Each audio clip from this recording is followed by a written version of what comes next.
Rec League Podcast. Tell your friends, tell your neighbors, tell your family, tell your haters. Find us on Google Podcasts, Pocket Casts, Radio Public, and Stitcher. At Rec League Podcast on Facebook, YouTube, and Instagram. At Rec League Pod on Twitter. Episode 3 coming soon. Yo, whether you watching this from Facebook, Twitter, click the link in my Instagram, or YouTube itself. What up, world?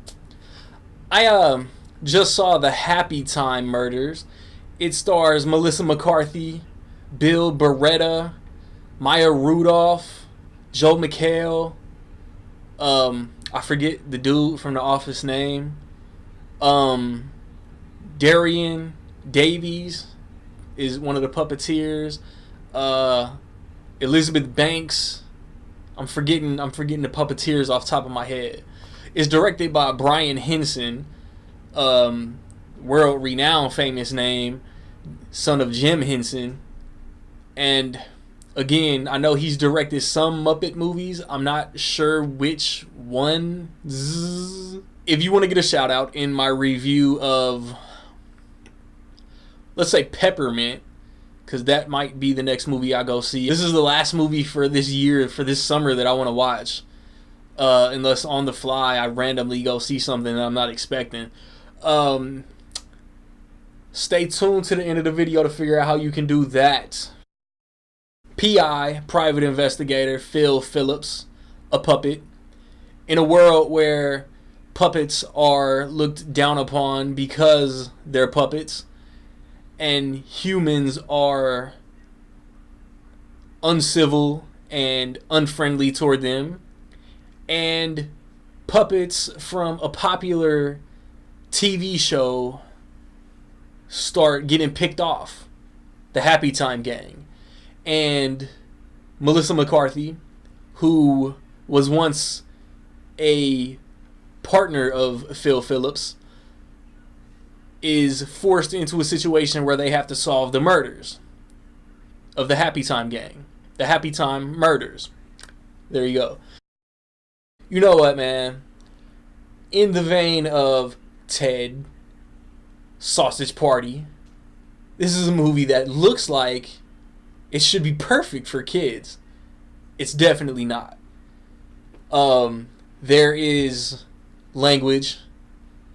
There is a porn store, sex store, where some visually explicit activity goes down. There is a hysterical use of silly string, and there is a somewhat entertaining story. I went into this movie, man, and I hadn't watched or read any reviews, but I had seen that the critical reaction to this movie wasn't that good. I went in open-minded. I didn't hate watching the movie at all. I didn't laugh that much, though. I laughed real hard one time. I got another good laugh later on in the movie, and it was a Ben Falcone, Melissa McCarthy interaction, and I just thought it was funny. It was an ironic comedic moment, and other than that, like, I didn't laugh at all. Like, Melissa McCarthy is her character from The Heat mixed with her character from Spy mixed with,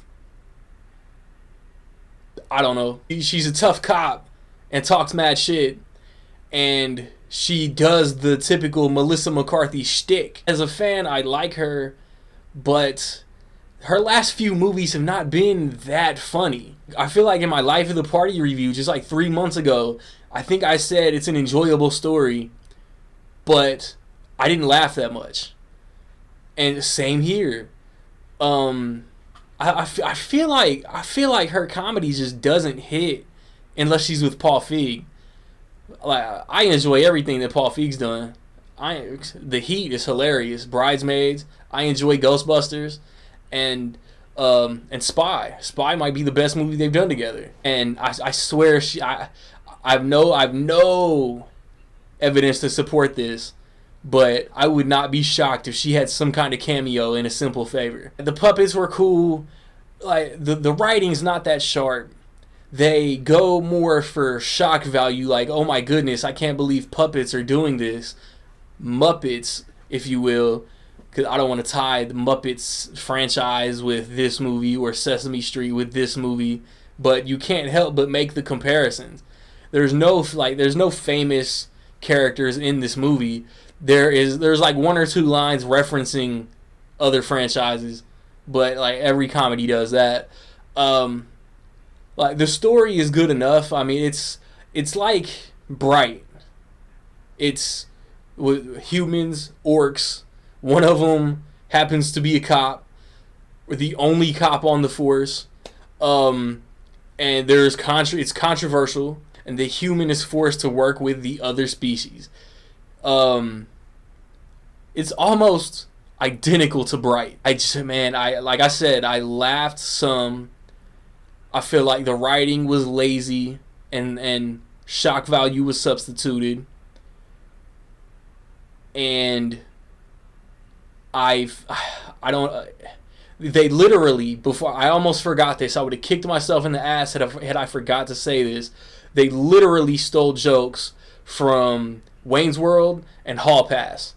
Those are the two that I caught, from the movie, practically word for word. Maya Rudolph is good in this movie. I will say that. I liked Elizabeth Banks in this movie, as I like Elizabeth Banks in most of what she's in. I'm not a huge Joel McHale fan, and he was kind of bland in this too.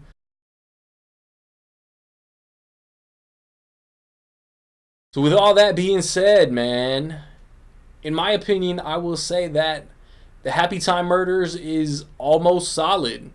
So, have you seen the Happytime Murders? What did you think about it, man? Positive, negative, somewhere in between? Let me know. If you want that shout outs in my review of Peppermint, what will the top 5 be at the box office this weekend?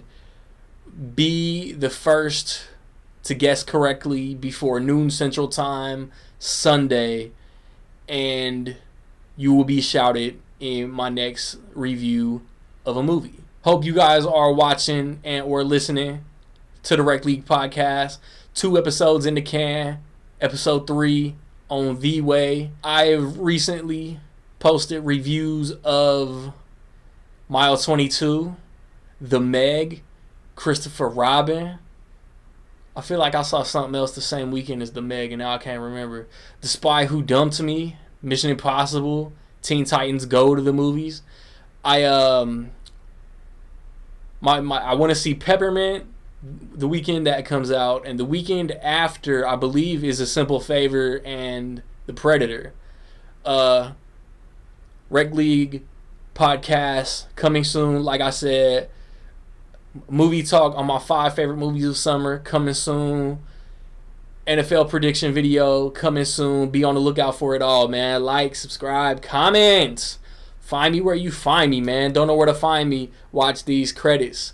Peace.